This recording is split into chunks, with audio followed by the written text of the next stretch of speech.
بسم الله الرحمن الرحيم. أتى أمر الله فلا تستعجلوه سبحانه وتعالى عما يشركون. ينزل الملائكة بالروح من أمره على من يشاء من عباده أن أنذروا أنه لا إله إلا أنا فاتقون. خلق السماوات والأرض بالحق تعالى عما يشركون. خلق الإنسان من نطفة فإذا هو خصيم مبين. والأنعام خلقها لكم فيها دفء ومنافع ومنها تأكلون. ولكم فيها جمال حين تريحون وحين تسرحون. وتحمل أثقالكم إلى بلد لم تكونوا بالغيه إلا بشق الأنفس إن ربكم لرؤوف رحيم. والخيل والبغال والحمير لتركبوها وزينة ويخلق ما لا تعلمون. وعلى الله قصد السبيل ومنها جائر ولو شاء لهداكم أجمعين. هو الذي أنزل من السماء ماء لكم منه شراب ومنه شجر فيه تسيمون. ينبت لكم به الزرع والزيتون والنخيل والأعناب ومن كل الثمرات إن في ذلك لآية لقوم يتفكرون. وسخر لكم الليل والنهار والشمس والقمر والنجوم مسخرات بأمره إن في ذلك لآيات لقوم يعقلون. وما ذرأ لكم في الأرض مختلفا ألوانه إن في ذلك لآية لقوم يذكرون. وهو الذي سخر البحر لتأكلوا منه لحما طريا وتستخرجوا منه حلية تلبسونها وترى الفلك مواخر فيه ولتبتغوا من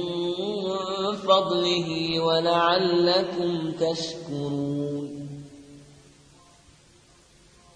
وألقى في الأرض رواسي أن تميد بكم وأنهارا وسبلا لعلكم تهتدون. وعلامات وبالنجم هم يهتدون. أفمن يخلق كمن لا يخلق أفلا تذكرون. وإن تعدوا نعمة الله لا تحصوها إن الله لغفور رحيم. والله يعلم ما تسرون وما تعلنون. والذين تدعون من دون الله لا يخلقون شيئا وهم يخلقون. أموات غير أحياء وما يشعرون أيان يبعثون. إلهكم إله واحد فالذين لا يؤمنون بالآخرة قلوبهم منكرة وهم مستكبرون. لا جرم أن الله يعلم ما يسرون وما يعلنون إنه لا يحب المستكبرين. وإذا قيل لهم ماذا أنزل ربكم قالوا أساطير الأولين ليحملوا أوزارهم كاملة يوم القيامة ومن أوزار الذين يضلونهم بغير علم ألا ساء ما يزرون قد مكر الذين من قبلهم فأتى الله بنيانهم من القواعد فخر عليهم السقف من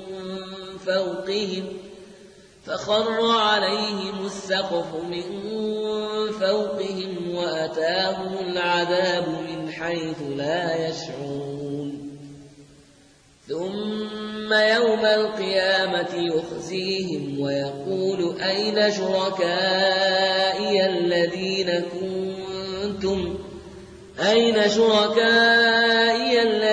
كنتم تشاقون فيهم قال الذين أوتوا العلم إن الخزي اليوم والسوء على الكافرين الذين تتوفاهم الملائكة ظالمي أنفسهم فألقوا السلم ما كنا نعمل من سوء بلى إن الله عليم بما كنتم تعملون فادخلوا أبواب جهنم خالدين فيها فلبئس مثوى المتكبرين وقيل للذين اتقوا ماذا أنزل ربكم قالوا خيرا للذين أحسنوا في هذه الدنيا حسنة ولدار الآخرة خير ولنعم دار المتقين جنات عدن يدخلونها تجري من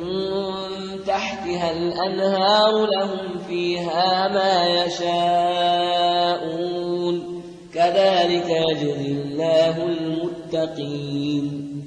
الذين تتوفاهم الملائكة طيبين يقولون سلام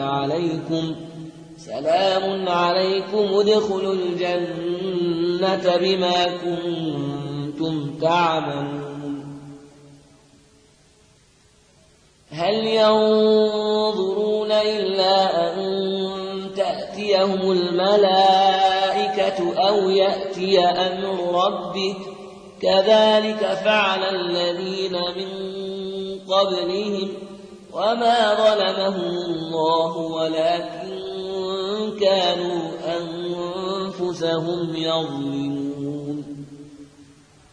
فأصابهم سيئات ما عملوا وحاق بهم ما كانوا به يستهزئون وقال الذين أشركوا لو شاء الله ما عبدنا من دونه من شيء نحن ولا آباؤنا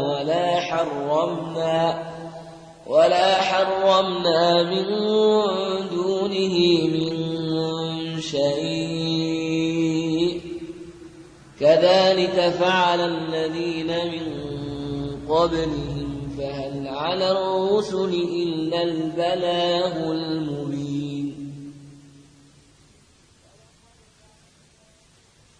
ولقد بعثنا في كل أمة رسولا أن اعبدوا الله واجتنبوا الطاغوت فمنهم من هدى الله ومنهم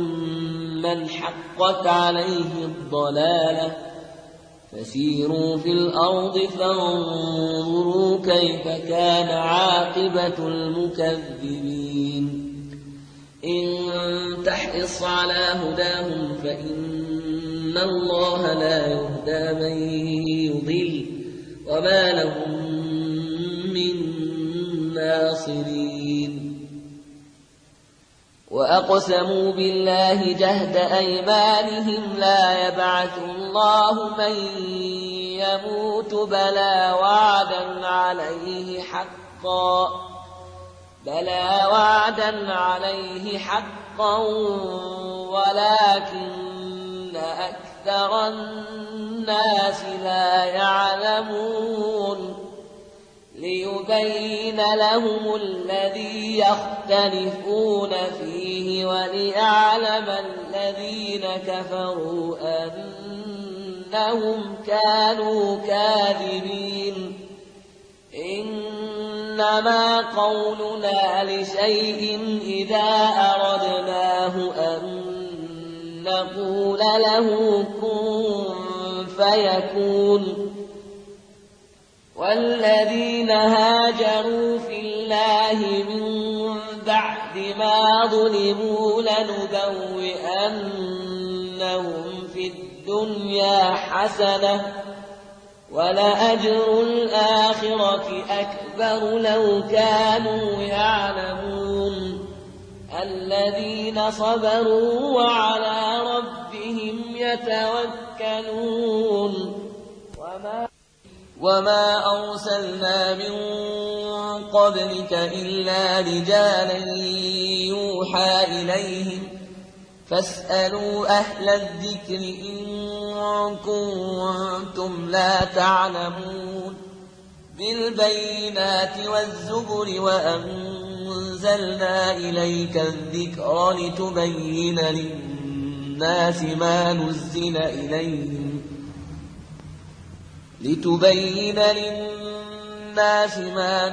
إليهم ولعلهم يتفكرون أفأمن الذين مكروا السيئات أن يخسف الله بهم الأرض أو يأتيهم العذاب من حيث لا يشعرون أو يأخذهم في تقلبهم فما هم بمعجزين أو يأخذهم على تخوف فإن ربكم لرؤوف رحيم أولم يروا إلى ما خلق الله من شيء يتفيأ ظلاله عن اليمين والشمائل سجدا لله وهم داخرون ولله يسجد ما في السماوات وما في الأرض من دابة والملائكة وهم لا يستكبرون يخافون ربهم من فوقهم ويفعلون ما يؤمرون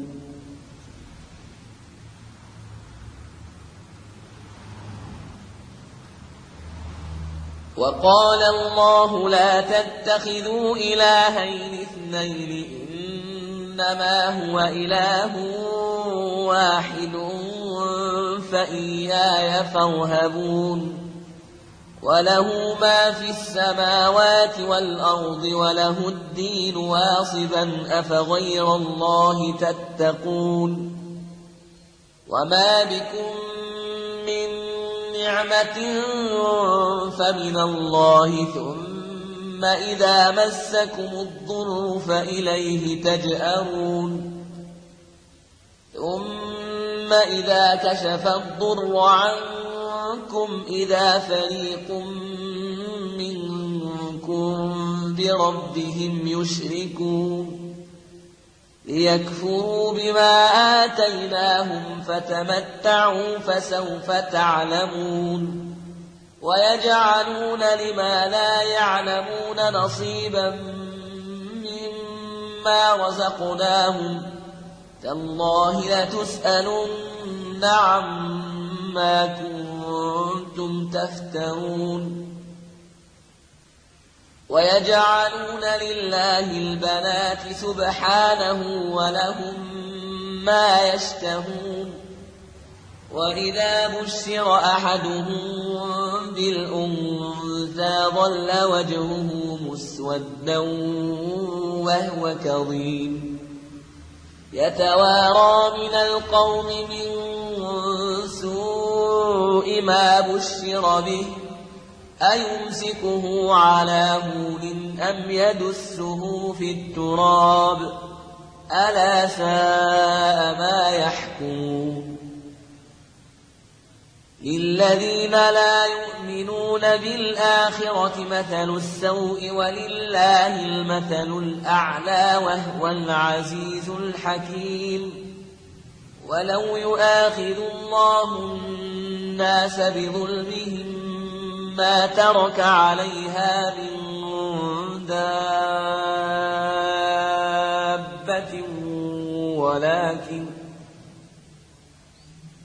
ولكن يؤخرهم إلى أجل مسمى فإذا جاء أجلهم لا يستأخرون ساعة ولا يستقدمون ويجعلون لله ما يكرهون وتصف ألسنتهم الكذب أن لهم الحسنى لا جرم أن لهم النار وأنهم مفرطون تالله لقد أرسلنا إلى أمم من قبلك فزين لهم الشيطان أعمالهم فهو وليهم اليوم ولهم عذاب أليم وما أنزلنا عليك الكتاب إلا لتبين لهم الذي اختلفوا فيه وهدى ورحمة لقوم يؤمنون والله أنزل من السماء ماء فأحيا به الأرض بعد موتها إن في ذلك لآية لقوم يسمعون وإن لكم في الأنعام لعبرة نسقيكم مما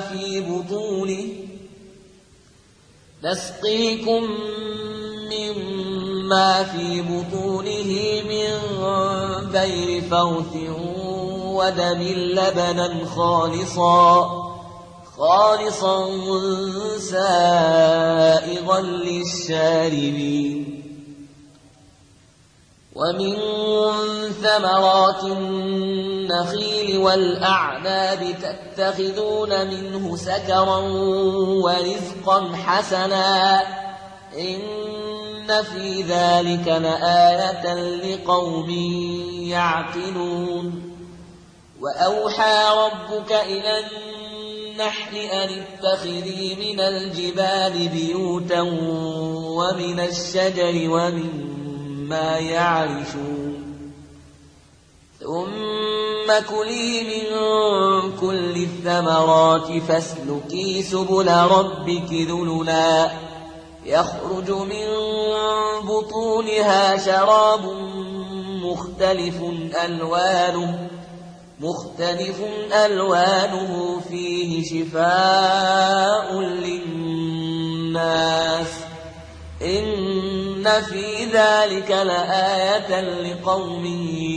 يتفكرون والله خلقكم ثم يتوفاكم ومنكم من يرد إلى أرذل العمر لكي لا يعلم بعد علم شيئا إن الله عليم قدير والله فضل بعضكم على بعض في الرزق فما الذين فضلوا براد رزقهم على ما ملكت أيمانهم فهم فيه سواء أفبنعمة الله يجحدون والله جعل لكم من أنفسكم أزواجا وجعل لكم من أزواجكم بنين وحفدة ورزقكم من الطيبات أفبالباطل يؤمنون وبنعمة الله هم يكفرون ويعبدون من دون الله ما لا يملك لهم رزقا من السماوات والأرض شيئا ولا يستطيعون فلا تضربوا لله الأمثال إن الله يعلم وأنتم لا تعلمون ضرب الله مثلا عبدا مملوكا لا يقدر على شيء ومن رزقناه منا رزقا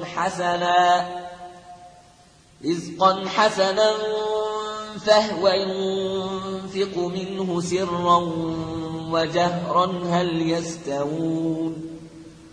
الحمد لله بل أكثرهم لا يعلمون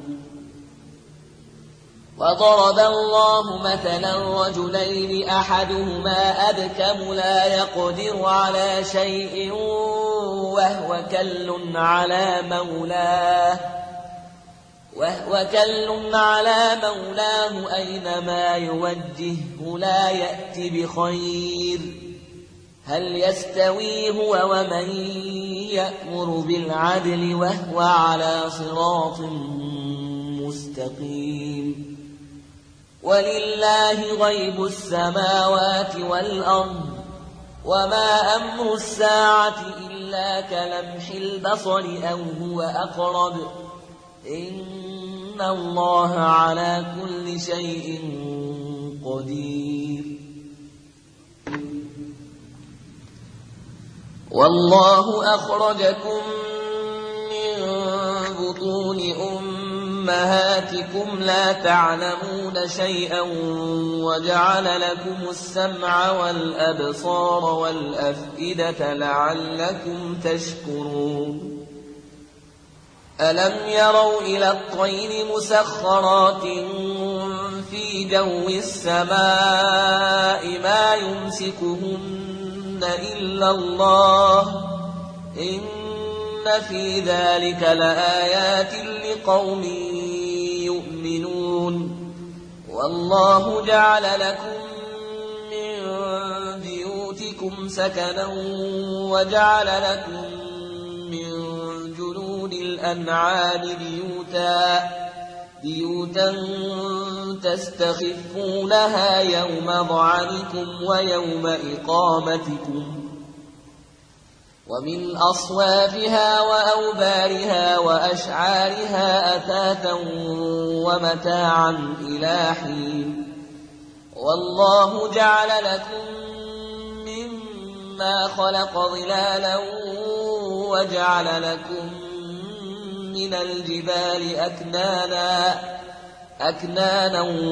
وجعل لكم سرابيل تقيكم الحر وسرابيل تقيكم بأسكم كذلك يتم نعمته عليكم لعلكم تسلمون فإن تولوا فإنما عليك البلاغ المبين يعرفون نعمة الله ثم ينكرونها وأكثرهم الكافرون ويوم نبعث من كل أمة شهيدا ثم لا يؤذن للذين كفروا ولا هم يستعتبون وإذا رأى الذين ظلموا العذاب فلا يخفف عنهم ولا هم ينظرون وإذا رأى الذين أشركوا شركاءهم قالوا ربنا هؤلاء شركاؤنا الذين كنا ندعو من دونك فألقوا إليهم القول إنكم لكاذبون وألقوا إلى الله يومئذ السلم وضل عنهم ما كانوا يفترون الذين كفروا وصدوا عن سبيل الله زدناهم عذابا فوق العذاب بما كانوا يفسدون ويوم نبعث في كل أمة شهيدا عليهم من أنفسهم وجئنا بك شهيدا على هؤلاء ونزلنا عليك الكتاب تبيانا لكل شيء وهدى ورحمة وبشرى للمسلمين إن الله يأمر بالعدل والإحسان وإيتاء ذي القربى وينهى عن الفحشاء والمنكر والبغي يعظكم لعلكم تذكرون وأوفوا بعهد الله إذا عاهدتم ولا تنقضوا الأيمان بعد توكيدها وقد جعلتم الله عليكم كفيلا إن الله يعلم ما تفعلون ولا تكونوا كالتي نقضت غزلها من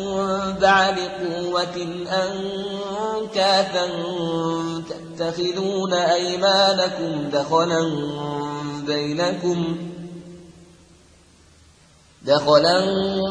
بينكم أن تكون أمة هي أربى من أمة إنما يبلوكم الله به وليبينن لكم يوم القيامة ما كنتم فيه تختلفون ولو شاء الله لجعلكم أمة واحدة ولكن يضل من يشاء ويهدي من يشاء ولتسألن عما كنتم تعملون ولا تتخذوا أيمانكم دخلا بينكم فتزل قدم بعد ثبوتها وتذوقوا السوء بما صددتم عن سبيل الله ولكم عذاب عظيم ولا تشتروا بعهد الله ثمنا قليلا إنما عند الله هو خير لكم إن كنتم تعلمون ما عندكم ينفد وما عند الله باق وليجزين الذين صبروا أجرهم بأحسن ما كانوا يعملون من عمل صالحا من ذكر أو أنثى وهو مؤمن فلنحيينه حياة طيبة ولنجزينهم أجرهم بأحسن ما كانوا يعملون فإذا قرأت القرآن فاستعذ بالله من الشيطان الرجيم إنه ليس له سلطان على الذين آمنوا وعلى ربهم يتوكلون إنما سلطانه على الذين يتولونه والذين هم به مشركون وإذا بدلنا آية مكان آية والله أعلم بما ينزل قالوا إنما أنت مفتر بل أكثرهم لا يعلمون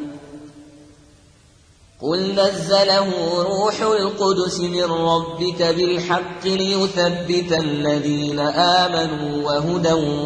وبشرى للمسلمين ولقد نعلم أنهم يقولون إنما يعلمه بشر